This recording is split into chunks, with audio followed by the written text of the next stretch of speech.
Whether it's bad planning, bad luck, bad timing, or bad inventions, well-intentioned bad decisions have plagued history for thousands of years. Welcome to Historic Hindsight. Hello and welcome to Historic Hindsight. I'm John, that's Tom. Today we're going to sink into the battle on the ice. Yep. So we're gonna get in our time machines. Johnny, buckle up because we're going way far back.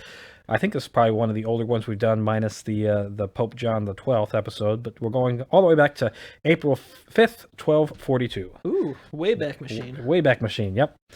Back in the time with pretty little knights in shining armor and all that glorious crap that was exaggerated. And anyways, so we've got the battle on the ice. Now, so this is going to be fought between the Republic of Novgorod, which will be led by Alexander Nevsky, and the Livonian Order of the Teutonic Knights, led by Herman of Dorpat.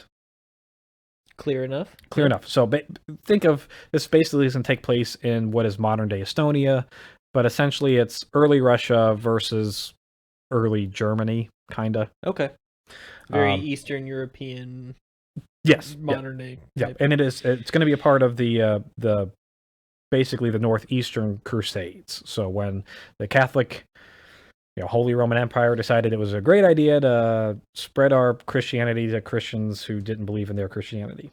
Well, but they will believe in it, or we'll send them to their gods. Yeah, exactly. So to our same God, but right, but a different God, ish. Anyways, whichever God might actually be there, we'll make sure they make it. Yeah, they'll make it unless they want to worship ours. And then we'll hug them. So we'll give you a little bit of background information about both of the leaders here. So we've got Alexander Nevsky, who will, by the time of his death, become Saint Alexander Nevsky. He was born on May 13th, 1221. He is the Prince of Novgorod from 1236 to 1240. Then again from 1240 to 1256. He was born 1221. Yes. 15 years old. 15 years old, and he's becomes prince. He's the crown prince. Yep, of Novgorod from 1236 to 1240. Then he's kind of kicked out. Okay. Comes right back in 1240 to 1256. Kind of kicked out again. Comes back from 1258 to 1259. So real short exiles there. Yeah, they kind of months and then a couple years maybe. Yeah, they're like, and we'll get to the exile from 1240. It's like they kicked him out, and he's like, "Oh, okay, I'll go away." And he's like, "Wait a minute, I'm the prince. I can do what I want." Close, Johnny, close. So he is elected prince, but it's really more of a military leader than it is a crown prince. This is less of that classical. Yeah, this isn't a feudal like you're born into it. This is. Prince is a title, but it's an election. Yeah, kind of, sort of. Yeah. And he'll get exiled in 1240 because he has a great victory over the Swedes, but he gets a little cocky and he starts intervening in city affairs. And the people are like, whoa. We wanted you to be a military leader. We don't actually want to listen to you. So get out. Yeah, winter battles don't tell us what to do. Exactly. So, it's really strange that a 19-year-old kid who'd been elected a prince and leader of the military would be cocky after he wins. So they kick his ass out in 1240, Johnny. He is constantly a part of fighting between the Roman Catholic West and the Mongolian East. So at this point in time, Russia's basically getting gangbanged from both sides. I mean, Russia kind of gets into that a lot. Yeah. Russia's, I wonder if Russia has ever actually had a time where they weren't involved in any kind of sort of real major conflict. I mean, probably not. When you're the largest land mass and the largest continent, you're going to be involved in a lot of different stuff. To be fair, the U.S. has always been involved. I mean, pretty much from the get-go, we've always been involved in something. So right, but most of history took place without the U.S. Well, yeah. I mean, I'm an American, Johnny. Damn it, America, right. Freedom. So he will be canonized as a saint in Russian Orthodox Church in 1547 due to his many military victories, including through this campaign. I didn't know they did sainthoods while people. Oh nope. Sorry, I just looked at the 47. not the 15, not the 300 years later. Yeah, And I'm yeah. like, that's weird that they would induct him or whatever. No, you know? he's well dead. He never gets to see That being makes a sense. saint. Yeah. Okay, Anyway, So the Livonian Order of the Teutonic Knights, they're going to be led by Herman of Dorpat. Herman of Dorpat is a prince bishop of the bishopric Dorpat from 1224 to 1248. These Catholic names are just the best. They're just ridiculous. Like Cardinal Deaconry of Deaconry. I mean, Herman of Dorpat, Prince Bishop of the Bishopric Dorpat. Yep. From 1224 to 12. Yep. Okay. So he is the leader of the Roman Catholic Crusades in the Northeast, which is the Catholics' attempt to spread Catholicism to the East. Sure. Because the Eastern Orthodox Church does not know what they're doing. So clearly we need the Roman Catholic Church to spread. Yep. He is also the founder of Tartu, also known as Dorpat, which is a cathedral in that region. So basically gets his name from building the cathedral. Gotcha. So kind of giving a little bit of background information, what kind of led up to all of this going on. In 1221, we've got Pope Honorius III, who was concerned regarding the Finnish Novgorodian Wars and imposed trade embargoes against the barbarians that threatened Christians in Finland. So up in this region again, modern day, Estonia. We've got Finland that's up there. Basically your old Viking areas. So it sounds like the Catholic Church or whoever sent a bunch of people up into Finland and then got mad when those people started attacking the people they sent, and then that's where we're at. The Novgorodians that were and there so as well. Now we're the like, Russians, we won't trade anymore. Yeah, they're like, well, Novgorodians, those dirty Russians, we're not going to trade with them because they don't like our Christian. Because they're beating up the people Catholic that we Finnish. sent over to teach them how to be Christians better. Yes. So Pope Honorius III will start the Fifth Crusade to retake the Holy Land. This is the crusade down in, with the people that don't look like us in the Middle East, which didn't work out so well. And then he also is famous because he tries to reform the entire Catholic Church, which also didn't work so well. I mean, it's a lot to reform.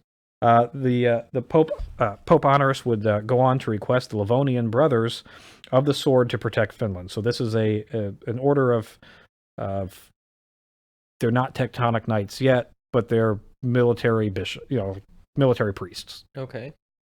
Or militant priests. Right. Yep. Like you do, because if you're spreading the word of Catholicism, you need to spread the word of Catholicism. Yeah, you spread it with a sword. What better way? The Livonian Brothers were known as the Sword of the Catholic Military, and they were established by Albert III, Bishop of Riga. They were comprised mainly of German warrior monks, and they tended to be very, very undisciplined and often ignored the vassalage to the bishops that they were getting their orders from. So think of essentially like a Marine unit that doesn't actually have a commander over it, that kind of just does what they want. Yeah. Sometimes they'll listen to you. If you're telling them to do what they want to already do. Yes. So it's like a cat. Yes, exactly. This order would actually be decimated at the Battle of Shalin in 1236 and would be absorbed into the Teutonic Knights. So what was remaining of this order gets absorbed into the Livonian Order of the Teutonic Knights. This is all clear as mud, Tom. Clear as mud. All you need to know is Pope Honorius sent some warrior monks to protect Finland. They kind of get their ass kicked, and they get folded into the German Teutonic Knights. That's what you need to know. There you go. So you've got Pope Honorius was going to die in 1227. He's followed very quickly by Pope Gregory IX, who takes after. He is known as a zealot pope that expands Inquisition powers in Germany and pressures the Livonian Order to continue to spread Catholicism eastward into what starts the Northern Crusades. So you've got a very zealot pope who's really wanting to spread his muscle. Really, really want to spread that word of God. Yep, really want to spread it. In fact, he's also very, very famous as well because he ordered that all Talmans in France be confiscated and, to hell with the Jews. Well, so he was very anti-Semitic, very anti-Muslim, very, very much. If you're not Catholic, you're worthless to us. So he does have a lot of bad things that happen in France as well. Not only Germany, but he's fucking things up everywhere Yeah. he goes. Well, unless you happen to be a Roman Catholic, and then Then you're it's probably great. all right. Then it's great. So just be a Roman Catholic. I don't think, like, why isn't the whole world just Roman Catholics? Because it would have been so much easier. Just roll over, they'll rub just your accept belly, it, and it would be fine. Yeah. So, history could have been so much easier to learn. It could have been very easy to learn. So in 1240, getting back to where we are now, close to what's going to happen, Mongolia invades Sweden. Mongolia and Sweden invade Novgorod at the same time. So you've got Mongolia from the east, Sweden from the west. They're invading Novgorod in 1240. So Pope Gregory looks at this and goes, "Oh, perfect time. Let's go ahead and join in on this fun." We would like to also attack them. Yes, please. So he orders the Livonian Order to attack Novgorod as well. And in autumn of 1240, the Teutonic Knights occupy Skiv. I'm not Russian. It's PSKIV. Izborsk and Koporye. Koporye. Sure, Russian names. Yep. They take over these 3 cities. This causes Novgorod to instantly recall Alexander Nevsky, who they banished earlier that year for overstepping his leadership. They say, hey, look, you were really good at defeating the Swedish the first time. They brought him back. Can you come back and help us again? Excuse me, great warrior. We need you. we need you back. So in 1241, Pope Gregory would be succeeded by Pope Celestine IV once Pope Gregory dies. Celestine, yeah, sure. Celestine, sure. Doesn't matter because Celestine dies 16 days later. Oh, God. So is that the shortest lived popehood? It might be. So 16 days. Have to look into that. I mean, nothing. It almost has to be. Yeah, it has to be. And Celestine, whatever. He's succeeded by Innocent IV. Now, with a name like that, he did some shit. So Innocent IV would follow in a lot of Gregory's footsteps, trying to spread Catholicism east, and the whole make the Jews subordinate to the Christians thing kind of sort of continued. Well, but he's innocent, so just a scotch. It's okay. Innocent. It's in his name, Johnny. It's in his name. I mean, by definition, he is innocent. So during 1241, Alexander would actually manage to retake 2 of the 3 cities, Pskov and Koporye or whatever. In spring of 1242, the Teutonic Knights would defeat a detachment of the Novgorodians 20 kilometers south of the fortress Dorpat. So, okay, it's kind of painting the picture of where we're at. And after this victory, the Knights would then move to meet Alexander's forces by the narrow strait that connects north and south portions of Lake Peipus. So now we're going to get on to the Battle of the Frozen Lake. Now we're getting to some ice. So all you need to know from the last 15 minutes that we've been talking, you've got the Russians that are fighting the Catholics. Catholics took over some Russian land. Yeah. Russians took most of it back. Catholics had a good victory, and they're now by the Lake Peipus. All right. That's a short, brief, quick summary of it. So the battle is now going to take place on April 5th, 1242. Horman of Dorpat is estimated to have 2,600 men in his command, including 800 Danish and German knights, 100 Teutonic knights, 300 Danes, 400 Germans, and 1,000 Estonians. Okay. On Alexander Nevsky's side, he's estimated to have 5,000 total men, including 1,000 personal bodyguards. That seems excessive. Seems a little bit high. 1,000 personal bodyguards? Personal bodyguards. Between him and his brother, they have 1,000 personal bodyguards. Yep. 2,000 militia of Novgorod and 1,400 Finno-Ukrainian tribesmen and 600 horse archers. So he's got about double the men, but half of them are militia. So, Well, and then 1,000 of them are bodyguards. And 1,000. But those theoretically should be trained knights, So all these knights from, the Danes and the Germans and the Teutonic Knights and the German Knights, I mean, these are these just hired militia? Well, for the most part, in Alexander Nevsky's army, most of it's kind of just either local people that are fighting because they're on your land or hired militia. Yeah. On the Teutonic side, Your Teutonic Knights are obviously your elite soldiers. Yeah. They're the cream of the crop warriors. The 800 Danish and German knights, they're probably more hired Right. people from the region, that join the crusade because we're Catholic and we want to spread Catholicism. Your 300 Danes and 400 Germans that aren't knights are basically just the poor smucks that Just people get thrown into it. Yeah. Hey, we need bodies. Yep. You want to come? Because you work No? on our... Okay, well, now you can't. Well, yeah, you have to, because you work on our land and you don't really Sorry. have rights. I did not mean to present that as an option, sir. And your 1,000 Estonians are definitely just poor peasants that get thrust into the battle. So we'll get on to the actual battle itself. So wanting to choose the battle location, Alexander Nevsky does the right thing and positions his troops on a frozen lake Peipus in order to draw the overconfident knights onto the unstable surface. This is the fall in Russia in the 1200s. So it's all just, everything's frozen as frozen can be, or... spring. Oh, April. Okay. Oh, we're in April now. Yeah, for the battle. So things are, it's Russia, so it's a frozen. Winter. Yeah, it's a frozen lake. Okay. It's frozen, but it's also spring, so Yep. I don't know if I'm gonna maybe not as frozen march on the, but he positions his troops, and the reason for this is, on the frozen lake, you're not going to get the level of traction that you normally would on solid ground. Yep. So, knowing that the Teutonic Knights prefer their mounted charge, if you can take away some of that momentum, it reduces the charge's efficiency. They've only got 100 knights. We might be able to have a fighting chance by drawing them onto the unstable surface and engaging there. Right, yeah. Horses on ice aren't gonna fare very well. They don't do the greatest, no. So Alexander positions his Novgorod militia right at the center of the line. Kind of a standard move that a lot of smart military people do. Put your weakest people in the middle. The opposing side sees that and goes, "Oh, they're dumb. That's an easy target. I'm going to attack right down the middle." What could possibly go wrong? Obviously, Hormund of Dorpat falls right into that, views it as an easy target, and right off the bat orders the knights to charge. Instantly, their advance is slowed by the ice. Everyone just starts falling all over each other. They start kind of sliding around. Oh shit, it's slippery. And the militia is able to hold the ground and stall the knights' advance. So your 1,000 or 2,000 peasants, who cares about them? They're cannon fodder anyways. Well, I mean, yeah. They're doing okay against 100 knights. Well, good for them.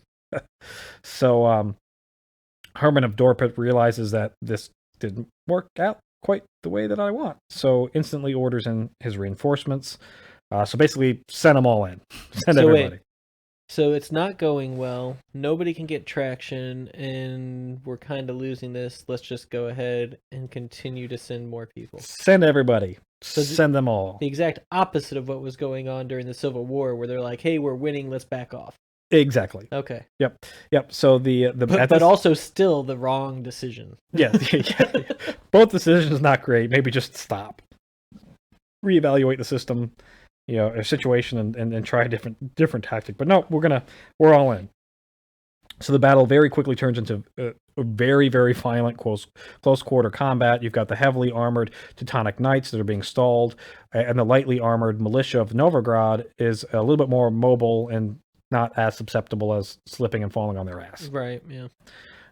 But they're also lightly armored, so they're taking a considerable higher number of casualties than the armored knights of the Teutonic Order. Both sides are starting to tire. The battle's gone on for several hours at this point, and the Russian line is starting to bend and waver. So the middle of that line is now starting to give way. At this point, Alexander then commits both his right and left flank to envelop the entire Teutonic orders, because at this point they're all engaged. We'll just surround them. Yeah. Perfect. Upon seeing that the Novgorod cavalry and the was on its way, their flank was folding, the Crusaders make the smart move. Screw this shit, I'm out. Yeah, they're like, oh, gonna bounce. Yep. They bounce. And so this is where the reason why I chose this is because this is where legend and reality all kind of start to blend into we have an idea of what happens, but we don't entirely know. Yeah. So I'm going to give you a little bit of the legend of the Battle of the Ice now. So at this point, we know that what is fact is that Alexander does a great job, envelops the Crusaders, and the Crusaders do retreat to the other side of the lake. And we know that because of the video that we got from it. Yes, yeah. Or what's written on both sides, that Ah, okay. from as close to source material as you can get. Right. Obviously, both sides are going to embellish themselves. Well, yeah. Both but sides you are going to can- like, we lost nobody. This was Yeah, perfect. Yeah. So most historical accounts from the time leave it that Alexander allows the Crusaders to retreat. The Crusaders then stop the engagement, retreat out of Novgorod territory, and the invasion's over. That's what most accounts come up with. Okay. But in 1938, prior to World War II, a film was released by Sergei Elsenstein. Elsenstein. Oh, that's a great name, Elsenstein. I like it. I like it.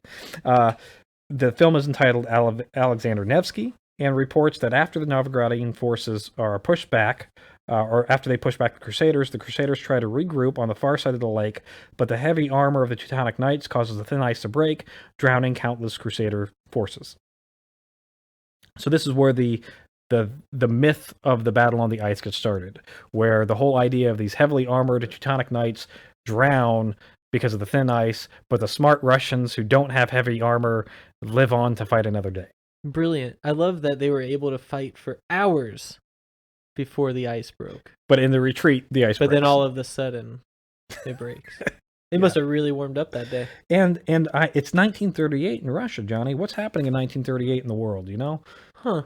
1938. Nothing big, really. Well, I mean, but The there's stock market crashed like 9 years ago. yeah, wasn't you know, anything we've major. got some Germans that are starting to cause a little bit of. Was it an Olympic year? When were those? Wait, was it an Olympic year? I think that was 36. Yeah, it might have been. I think it was 36. 36 for, yeah. Because I think it was because they canceled the 40 Olympics because of the whole war thing. Well, it would have been 38 too, because the Olympics is every 2 years. Anyway, so what's going on in 1938? Well, anyways, in 1938, you've got war tensions are building. It's a little bit before World War II. So maybe a film coming out glorifying Russians, made by a Russian, for Russians, might not be the most historically accurate thing in the world. Are you trying to tell me that the Russian, either citizens or government or whoever, put out some sort of propaganda?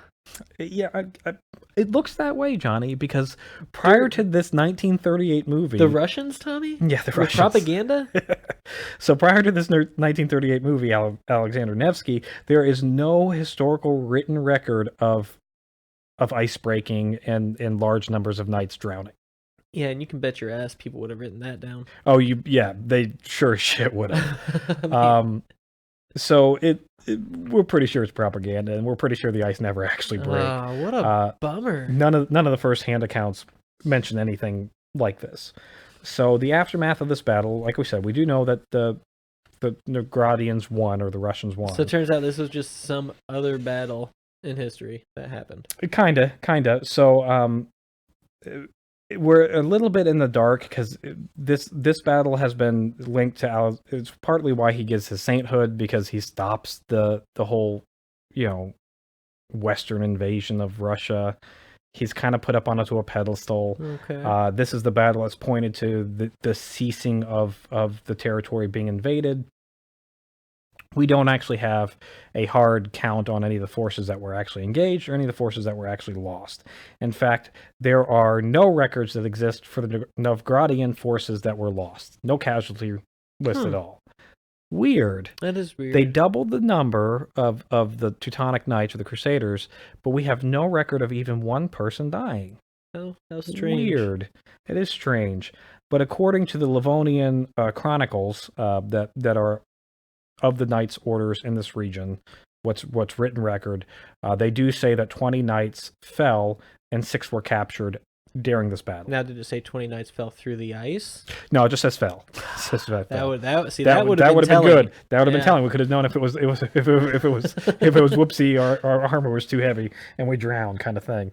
But of course, you got to take this with a grain of salt too, because it's also the Teutonic Knights that are writing this down, and they're not exactly known for their compassion. Well, caring, wanting to like relive a we lost kind of thing. Oh, yeah. And there's also, they don't bother writing down how many people died that weren't knights. So out of the entire forces, 100 of them were knights, 20 of them died. Fuck everybody else who fought. We don't care about that. The knights are the only ones that matter, really. Exactly. According to the Novgorod First Chronicle, so this is from the Russian account, they say that 400 Germans were killed, with 50 Germans being imprisoned, and countless Estonians killed. Now that's a number I believe. Yeah, a little bit closer, but it says countless Estonians were killed because the Estonians are the peasants of the peasants. Yep. We really don't care about that. Didn't count them before, not going to count them now. That's for damn sure. Yep. The battle does effectively halt the eastward expansion of the Teutonic Knights Order and Catholicism. After this point, the Roman Catholic Church goes, man, we'll just let the Russians have Russia. Kind of sucks anyways. It's pretty cold. Yeah, no shit. The Teutonic Order is prevented from retaking any gained territory from 1241, and the Novgorodians take it all back. And Alexander, like I said, would be canonized as a saint in the Russian Orthodox Church in 1574, largely because of this battle. Now, we've got a little bit more modern history that goes with this. There's been a lot of research done into this specific battle, especially since 1983, and a lot of historians are now arguing that the entire battle was little more than Russian propaganda and never was as large nor decisive as it was claimed. And they point to the fact that there was only ever 100 knights that were claimed to be here to begin with, which in that time was a very, very relatively low number. And they also point that most of the Teutonic Order was actually fighting in the Baltic at that time and couldn't have possibly even gone into any kind of crusade. I love that all of a sudden 1983 they're like, wait, hold up. That Battle of the Ice thing was some bullshit. And let me tell you why. Like just all of a sudden. There's also it's a Cold War going on, so we gotta put the Russians back in their place. Okay, like, you guys stop using this propaganda from the 1200s. But again, who gives a shit really about a battle that happened in the 1200s? Yeah. Why is that the point? There was you could have in the battle's fine, and because there might be implications, but who gives a shit about the very specific details now? Nobody. And especially like if you're Russia and you're in the Cold War and you want to point to propaganda, there's plenty of points where you could point to in World War II, for instance, put Stalingrad up on a pedestal. You really kicked the shit out of the Germans. You outlasted the Germans there. That would be a better propaganda story than, Yeah, remember when we kicked the Germans' ass in 1242? Remember 700 years ago? So Herman of Dorpat, he was always actually very hesitant about engaging his troops in any kind of crusade eastward, and he was mainly concerned with the stability of the Baltic region, especially Finland. He wanted to keep Finland Catholic.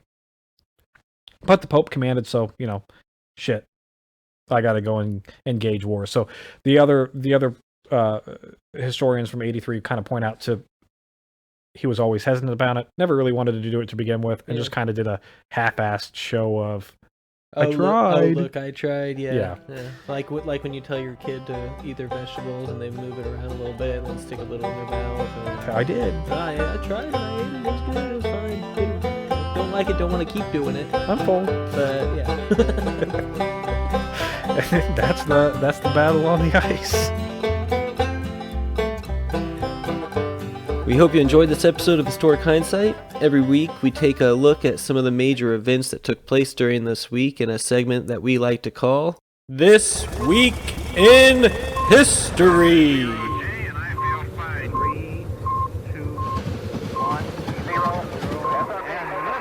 Discovery, go at throttle up. So I got some good stuff for us this week, Johnny. So number one on the list, Hitler does a bunch of shit. On today? Well, this whole week, I guess. This week and a little bit of it. It should have started actually last week, but because he does a bunch of the crap this week, I wanted just to put it on this week. Yeah, put it in the bulk of the week. So Hitler will be appointed Chancellor of Germany by Paul von Hindenburg on January 30th, 1933. So at the end of last week, he actually becomes the Chancellor of Germany. Immediately after becoming the Chancellor of Germany, General Erich Ludendorff, who's the big famous one of the famous World War I generals, writes a letter to Parliament stating that this accursed man will cost our Reich, or cast our Reich into the abyss and bring our nation into an inconceivable misery. What a visionary he was. He right off the bat Holy moly. called Hitler out for the shithole that he Talk was. about nail on the head. Right at the start. And he was not wrong at all. On February 1st, Hitler promises Parliament that he's going to have a parliamentary democracy.